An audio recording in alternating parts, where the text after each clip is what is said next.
Hey everybody, this is Erica, the technology nerd who likes to film stuff, and this is the Galaxy Note 9.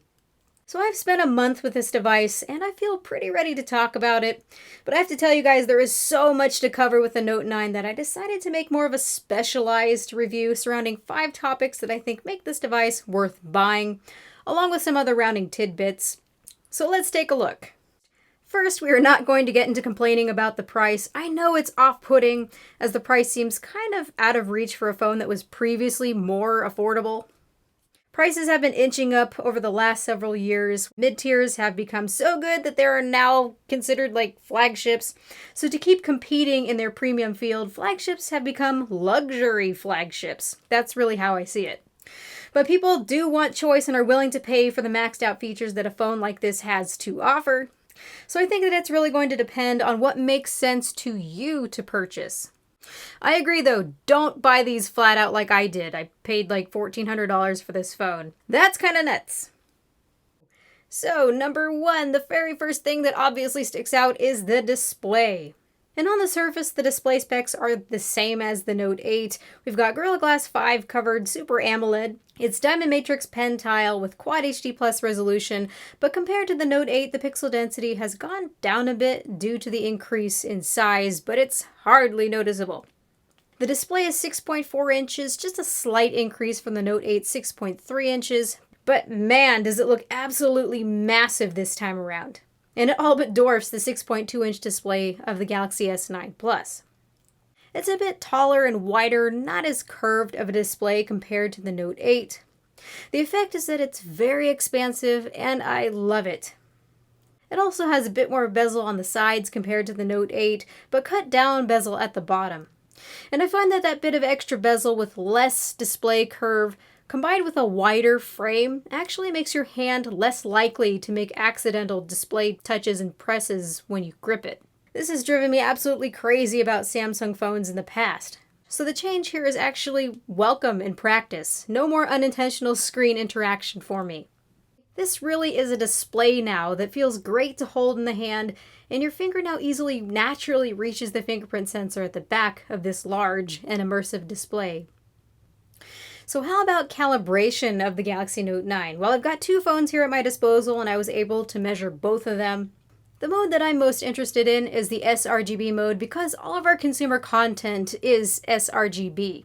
So I could see that the sRGB basic mode is very color accurate for sRGB content, and colors look great. So we've got good sRGB coordinates, we've got good saturations. The colors just look nice. And I'm also really quite pleased that Samsung has gotten a better hold on the gamma, as it's now nearing more of that 2.2 gamma, instead of that quite high 2.6 that we had on the Galaxy Note 8. And just so you know, high gamma both dims and saturates the colors, making things not look right, so this is a great step in the right direction. And I was also very happy to see that DisplayMate got similar results. Now I could see that the white point on both of these phones are ever so slightly warmer than they should be. They should be 6,500 Kelvin, but I did go and look at some of the units in Best Buy and I could see that theirs looked a bit more neutral than mine, so there are variations out there. And so far with what I've seen with AMOLED displays, this really is to be expected. Then looking at the P3 and Adobe RGB modes, they also measure accurately with improved gamma, but a slightly too warm white point on my units. I'm not so worried about these modes as I would only use them for dedicated P3 and Adobe RGB content because otherwise they're going to make the sRGB content look too oversaturated. And of course, lastly, we have the super punchy adaptive display mode, which has a really wide gamut. And to me, it just looks way too oversaturated in any condition, so I don't ever use it. But at least it lets you adjust the white point. So by default, the white point on this one is too cool, but you can mess around with the color sliders and get it to look any way that you would like. I just wish that we had this feature underneath the sRGB basic mode. That would make me very happy. So calibration-wise, this is a fantastic display. It's color accurate for its various profiles with a fantastic contrast ratio. It's bright and it's easy to see outdoors, getting well past 700 nits at auto brightness. And I'm sure theoretically it can get brighter than that too. But some of the downsides, Samsung still hasn't figured out how to deal with their shadow clipping issues in the grayscale. And this is known as Black Crush, or black clipping. This creates abrupt losses of shadow information where details suddenly drop to black blotches. It's horrible for dark scene situations. So when comparing them to the Galaxy Note 8, the shadow response looks pretty similar to me. And the more the brightness is turned down on the Note 9s, the less black detail there is. So I recommend keeping the brightness up as far as possible if you're going to be watching movies with dark scenes. And here we have a few other phones side by side for reference. And then lastly, I do notice with the Galaxy Note 9s that I still see the light leak on the side of the displays. So this is where the light is traveling down the bend of the glass and you're seeing it at the very edge of the glass. It happens on both of my Note 9s and on the Note 8 and on every curved Galaxy phone that I've had. Now, depending on how the glass is sitting in the bezel, it happens to a greater or lesser intensity. But just realize this is not a defect. I would call it more physics, like fiber optics. And the only way I can see them actually fixing this is to paint the edge of the glass black, so that light doesn't leak through it. Overall, these displays are fantastic and some of the top displays on the market. They're not absolutely perfect, but they're pretty close. The next feature that definitely makes the Galaxy Note 9 worth buying is the S Pen, and all of the features that it has. The S Pen is what makes the Note the Note. So we've got some new remote control features, which I'm going to get into, but I want to go over some of the note-taking features that really stand out that I use all the time. Now, we don't have any new note-taking features that I can see, but what we do have is very mature and very polished. Starting with Screen Off Memo. I love Screen Off Memo. It's so easy to remove the pen when the screen is off and write down anything on the display. From there, you can put the pen back in and have your note saved instantly. Or you can pin it for 30 minutes at a time to the always on display. That way you can always see it. I use it mostly for grocery lists or even calorie counting. And I can easily edit it by double tapping with my finger on the display, removing the pen, and then writing more. And then, of course, pin it again. Samsung has added some flair to your screen off memos by allowing the choice to have the memo be in the color of your pen. You can easily disable this feature if you don't like it underneath settings. It's called Signature Color. But I find the signature color to be really useful to instantly help make the distinction when I visit my notes between my screen off memos and also my just regular notes. Now, the lavender purple phone creates lavender notes. The ocean blue phone creates yellow notes, the black has silver notes, and the copper has copper notes. And by the way, the color isn't dependent on the pen. I've actually been asked this a lot. So for example, using the yellow pen on the lavender phone will still take lavender notes. I do have to say though that my least favorite color is the yellow because it's really hard to see against white when you go in Samsung Notes. I really wish we could change the signature pen color to whatever color we choose, but presently at this time of review, that isn't possible. You get one color option. I also love Quick Notes and I use this all the time. So to access this, just hold down the button on the pen and then double tap with it on the screen and it's going to bring up a quick note for you. So you can take your notes and then from there you can minimize that note and move it around the screen. And you can expand it again when you need it. Or you can go into the full Samsung Notes app. And you're going to want to do that because the Quick Notes is very limited in function. And then once underneath the Samsung Notes app, you can pin your note onto the home screen to further nag yourself into remembering to do something. What I also really love is once you're inside a note of yours, if you just say wrote down a phone number or an email address, a math equation, or a web address, I can use the action icons that appear when I hover the pen to complete those actions. So this is kind of like Action Memo of the past, but it's very condensed. I have come to love Samsung Notes, and I really do use Samsung Notes all the time. I find the Pen tab to be the most useful due to a feature that's called Easy Writing Pad, and you see this in the toolbar. The Easy Writing Pad ensures that I write evenly and in a straight line, otherwise my note-taking would be a useless, distorted mess.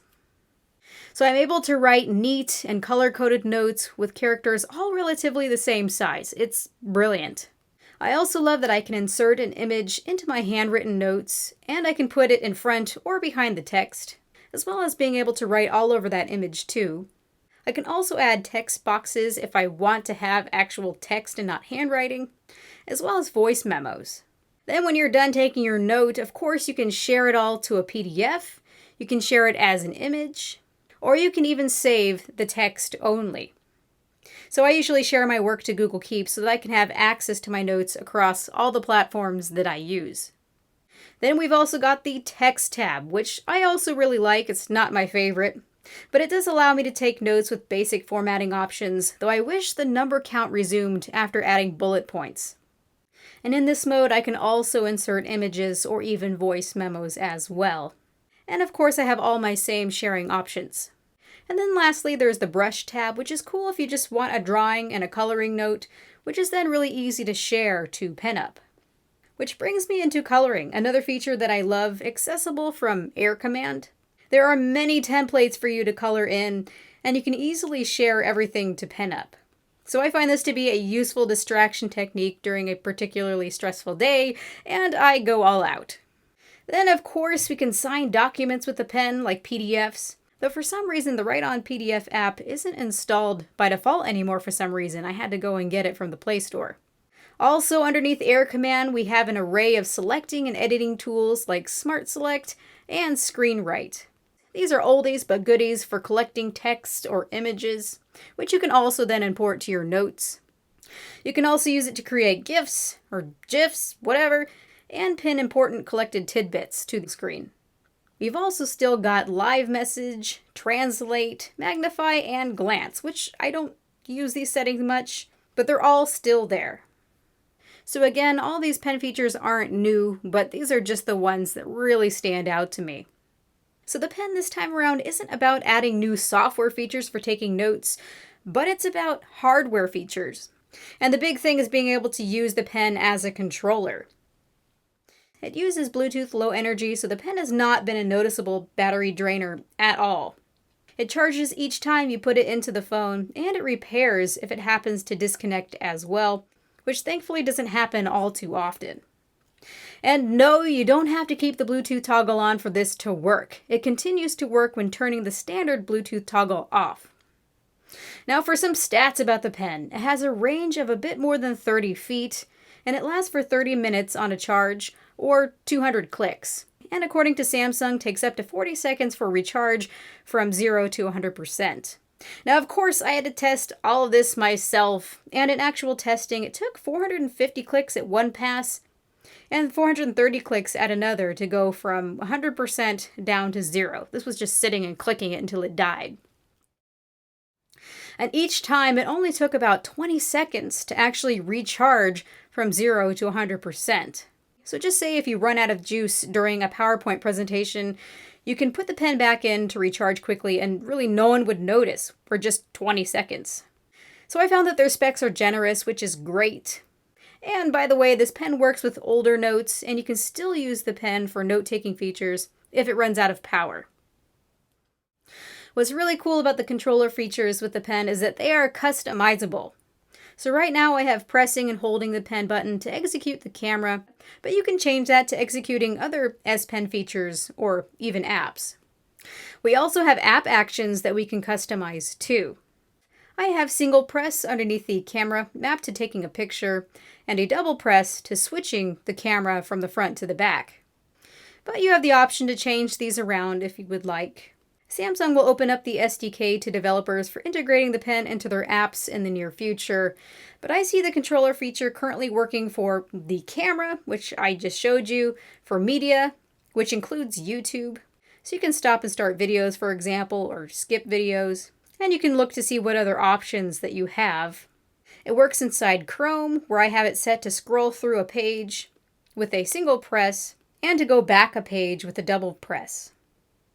Then of course you can use this for skipping slides in PowerPoint, and you can skip through images in the gallery. So while I don't really use the pen for skipping through my media, I have found using the remote for the camera to be incredibly useful, especially when you frame a shot and you don't want to mess that shot up by hitting the shutter button.